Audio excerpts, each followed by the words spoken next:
ओम नमः शिवाय मित्रों, आपके और आपके परिवार पर भगवान भोलेनाथ की कृपा सदैव बनी रहे। हिंदू पंचांग के अनुसार प्रत्येक माह में कृष्ण पक्ष और शुक्ल पक्ष की त्रयोदशी तिथि पर प्रदोष व्रत रखा जाता है। इस तरह से हर माह में 2 प्रदोष व्रत आते हैं।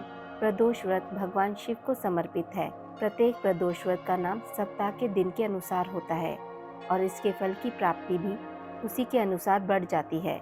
प्रदोष व्रत के दिन व्रत रखकर शिव जी के साथ मां पार्वती की पूजा की जाती है। शनि प्रदोष व्रत का शास्त्रों में विशेष महत्व बताया गया है। शास्त्रों के अनुसार शनि प्रदोष व्रत करने से संतान की प्राप्ति होती है, मनोकामनाओं की पूर्ति होती है, नौकरी की प्राप्ति तथा पदोन्नति की स्थिति बनती है, व्यापार में वृद्धि का योग बनता है, अभिष्ट फल की प्राप्ति होती है, जन्म कुंडली में चंद्रमा से संबंधित सभी प्रकार का दोष दूर होता है, मानसिक बेचैनी खत्म होती है, दरिद्रता का नाश होता है। शनि की शुभ कृपा प्राप्ति से साढ़े साती, ढैया आदि के नकारात्मक प्रभाव से मुक्ति मिलती है, लंबी आयु की प्राप्ति होती है तथा भगवान शिव माता पार्वती की विशेष कृपा प्राप्त होती है। चलिए अब सुनते हैं शनि प्रदोष व्रत कथा। प्राचीन काल में एक नगर सेठ थे। सेठ जी के घर में हर प्रकार की सुख सुविधा थी, लेकिन उन्हें एक ही चिंता सताती रहती थी कि उनकी कोई संतान नहीं थी। संतान नहीं होने के कारण सेठ और सेठानी हमेशा दुखी रहते थे। एक दिन काफी सोच विचार कर सेठ और सेठानी ने तीर्थ यात्रा पर जाने का निर्णय लिया। सेठ जी ने अपना काम नौकरों को सौंप दिया और खुद सेठानी के साथ तीर्थ यात्रा पर निकल पड़े। अपने नगर से बाहर निकलने पर उन्हें एक साधु मिले जो ध्यान मगन बैठे थे। सेठ जी ने सोचा क्यों न साधु महाराज से आशीर्वाद लेकर आगे की यात्रा की जाए। सेठ और सेठानी साधु महाराज के निकट बैठ गए। साधु ने जब आंखें खोली तो उन्हें ज्ञात हुआ कि सेठ और सेठानी काफी समय से आशीर्वाद की प्रतीक्षा में बैठे हैं। साधु ने सेठ और सेठानी से कहा कि मैं तुम्हारा दुख जानता हूँ, तुम शनि प्रदोष व्रत करो, इससे तुम्हें संतान सुख प्राप्त होगा। साधु ने सेठ सेठानी को प्रदोष व्रत की विधि बताई और शंकर भगवान की निम्न वंदना बताई। हे रुद्रदेव शिव नमस्कार, शिव शंकर जग गुरु नमस्कार, हे नीलकंठ सुर नमस्कार, शशि मौली चंद्र सुख नमस्कार, हे उमाकांत सुधी नमस्कार, उग्र तत्व रूपमन नमस्कार, ईशान ईश प्रभु नमस्कार, विश्वेश्वर प्रभु शिव नमस्कार।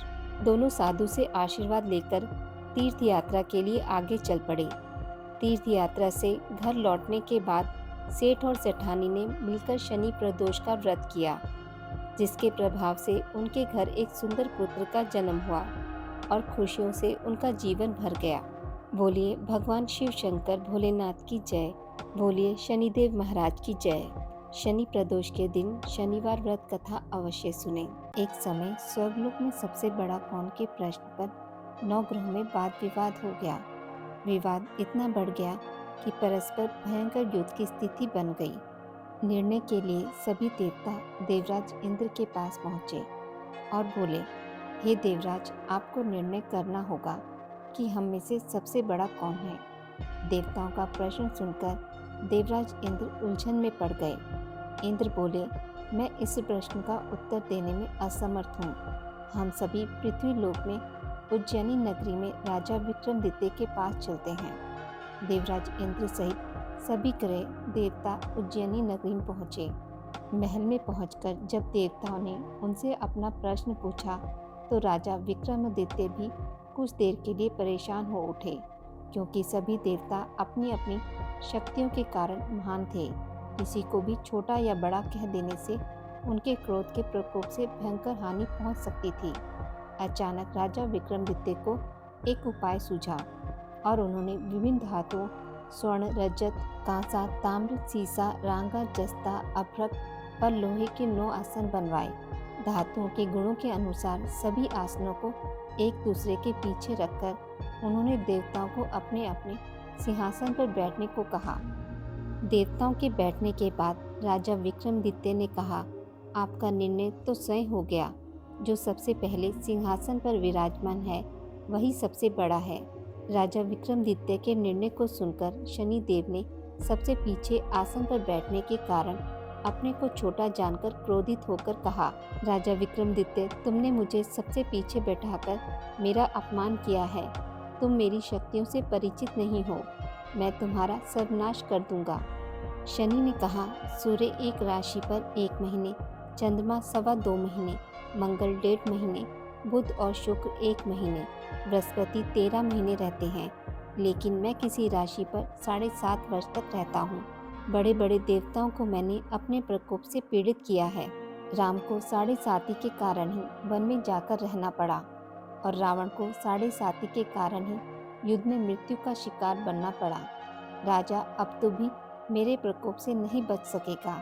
इसके बाद अन्य ग्रहों के देवता तो प्रसन्नता के साथ चले गए, परंतु शनि देव बड़े क्रोध के साथ वहां से विदा हुए। राजा विक्रमादित्य पहले की तरह ही न्याय करते रहे। उनके राज्य में सभी स्त्री पुरुष बहुत आनंद से जीवन यापन कर रहे थे।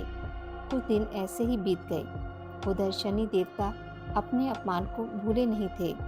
विक्रमादित्य से बदला लेने के लिए एक दिन शनि देव ने घोड़े के व्यापारी का रूप धारण किया और बहुत से घोड़ों के साथ उज्जैनी नगरी पहुंचे। राजा विक्रमादित्य ने राज्य में किसी घोड़े के व्यापारी के आने का समाचार सुना तो अपने अश्वपाल को कुछ घोड़े खरीदने के लिए भेजा। घोड़े बहुत कीमती थे। अश्वपाल ने जब वापस लौटकर इस संबंध में बताया तो राजा विक्रमादित्य ने स्वयं आकर एक सुंदर व शक्तिशाली घोड़े को पसंद किया। घोड़े की चाल देखने के लिए राजा घोड़े पर सवार हुए तो वह घोड़ा बिजली की गति से दौड़ पड़ा। तेजी से दौड़ता घोड़ा राजा को दूर एक जंगल में ले गया और फिर राजा को वहां गिराकर जंगल में कहीं गायब हो गया। राजा अपने नगर को लौटने के लिए जंगल में भटकने लगा, लेकिन उन्हें लौटने का कोई रास्ता नहीं मिला। राजा को भूख प्यास लग आई। बहुत घूमने पर उसे एक चरवाहा मिला। राजा ने उससे पानी मांगा। पानी पीकर राजा ने उस चरवाहे को अपनी अंगूठी दे दी। फिर उससे रास्ता पूछकर वह जंगल से निकलकर पास के नगर में पहुंचा। राजा ने सेठ की दुकान पर बैठकर कुछ देर आराम किया। उस सेठ ने राजा से बातचीत की तो राजा ने उसे बताया कि मैं उज्जैनी नगरी से आया हूँ। राजा के कुछ देर दुकान पर बैठने से सेठ जी की बहुत बिक्री हुई। सेठ ने राजा को बहुत भाग्यवान समझा और खुश होकर उसे अपने घर भोजन के लिए ले गया। सेठ के घर में सोने का एक हार खूंटी पर लटका हुआ था। राजा को उस कमरे में छोड़कर सेठ कुछ देर के लिए बाहर गया। तभी एक आश्चर्यजनक घटना घटी। राजा के देखते देखते सोने के उस हार को खूंटी निकल गई। सेठ ने कमरे में लौटकर हार को गायब देखा तो चोरी का संदेह राजा पर ही किया, क्योंकि उस कमरे में राजा ही अकेला बैठा था। सेठ ने अपने नौकरों से कहा कि इस परदेसी को रस्सियों से बांधकर नगर के राजा के पास ले चलो। राजा ने विक्रमादित्य से हार के बारे में पूछा तो उसने बताया कि उसके देखते ही देखते खूंटी ने हार को निगल लिया था। इस पर राजा ने क्रोधित होकर चोरी करने के अपराध में विक्रमादित्य के हाथ पांव कटवाने का आदेश दे दिया। राजा विक्रमादित्य के हाथ पांव काटकर उसे नगर की सड़क पर छोड़ दिया गया। कुछ दिन बाद एक तेली उसे उठाकर अपने घर ले गया और उसे अपने कोल्हू पर बैठा दिया। राजा आवाज देकर बैलों को हाँकता रहता। इस तरह तेली का बैल चलता रहा और राजा को भोजन मिलता रहा।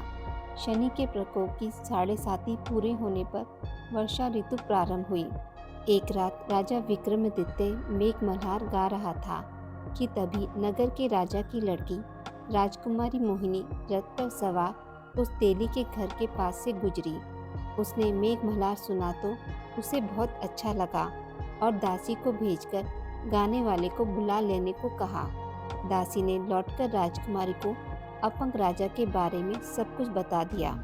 राजकुमारी उसके मेघमल्हार से बहुत मोहित हुई, अतः उसने सब कुछ जानकर भी अपंग राजा से विवाह करने का निश्चय कर लिया। राजकुमारी ने अपने माता पिता से जब यह बात कही तो वह हैरान रह गए। रानी ने मोहिनी को समझाया, बेटी तेरे भाग्य में तो किसी राजा की रानी होना लिखा है, फिर तू इस अपंग से विवाह करके अपने पांव पर कुल्हाड़ी क्यों मार रही है। राजकुमारी ने अपनी जिद नहीं छोड़ी। अपनी जिद पूरी कराने के लिए उसने भोजन करना छोड़ दिया और प्राण त्यागने का निश्चय कर लिया। आखिर राजा रानी को विवश होकर अपंग विक्रमादित्य से राजकुमारी का विवाह करना पड़ा। विवाह के बाद राजा विक्रमादित्य और राजकुमारी तेली के घर में रहने लगे। उसी रात स्वप्न में शनिदेव ने राजा से कहा, राजा, तुमने मेरा प्रकोप देख लिया। मैंने तुम्हें अपने अपमान का दंड दिया है। राजा ने शनिदेव से क्षमा करने को कहा और प्रार्थना की कि हे शनिदेव, आपने जितना दुख मुझे दिया अन्य किसी को ना देना। शनिदेव ने कुछ सोचकर कहा, राजा, मैं तो तुम्हारी प्रार्थना स्वीकार करता हूँ। जो कोई स्त्री पुरुष मेरी पूजा करेगा, शनिवार को व्रत करके मेरी व्रत कथा सुनेगा, उस पर मेरी अनुकंपा बनी रहेगी। प्रातःकाल राजा विक्रमादित्य की नींद खुली तो अपने हाथ पांव देखकर राजा को बहुत खुशी हुई। उसने मन ही मन शनिदेव को प्रणाम किया। राजकुमारी भी राजा के हाथ पांव सही सलामत देखकर आश्चर्य में डूब गई। तब राजा विक्रमादित्य ने अपना परिचय देते हुए शनिदेव के प्रकोप की सारी कहानी सुनाई। सेठ को जब इस बात का पता चला तो दौड़ता हुआ तेली के घर पहुंचा और राजा के चरणों में गिरकर क्षमा मांगने लगा। राजा ने उसे क्षमा कर दिया क्योंकि यह सब तो शनिदेव के प्रकोप के कारण हुआ था। सेठ राजा को अपने घर ले गया और उसे भोजन कराया। भोजन करते समय वहाँ आश्चर्यजनक घटना घटी। सबके देखते देखते उस खूंटी ने हार उगल दिया। सेठ जी ने अपनी बेटी का विवाह भी राजा के साथ कर दिया और बहुत से स्वर्ण आभूषण, धन आदि देकर राजा के साथ विदा किया। राजा विक्रमादित्य राजकुमारी मोहिनी और सेठ की बेटी के साथ उज्जैनी पहुँचे तो नगरवासियों ने हर्ष से उनका स्वागत किया। अगले दिन राजा विक्रमादित्य ने पूरे राज्य में घोषणा कराई कि शनिदेव सब देवों में सर्वश्रेष्ठ हैं। प्रत्येक स्त्री पुरुष शनिवार को उनका व्रत करे और व्रत कथा अवश्य सुने। राजा विक्रमादित्य की घोषणा से शनिदेव बहुत प्रसन्न हुए। शनिवार का व्रत करने और व्रत कथा सुनने के कारण सभी लोगों की मनोकामनाएं शनिदेव की अनुकंपा से पूरी होने लगी। सभी लोग आनंद पूर्वक रहने लगे। बोलिए शनिदेव महाराज की जय। आज की इस वीडियो में बस इतना ही। मित्रों, अगर आपको मेरी वीडियोस पसंद आती हैं तो इसे लाइक और शेयर ज़रूर करें और पूजा पाठ से जुड़ी जानकारी के लिए मेरे चैनल को सब्सक्राइब करना ना भूलें। धन्यवाद।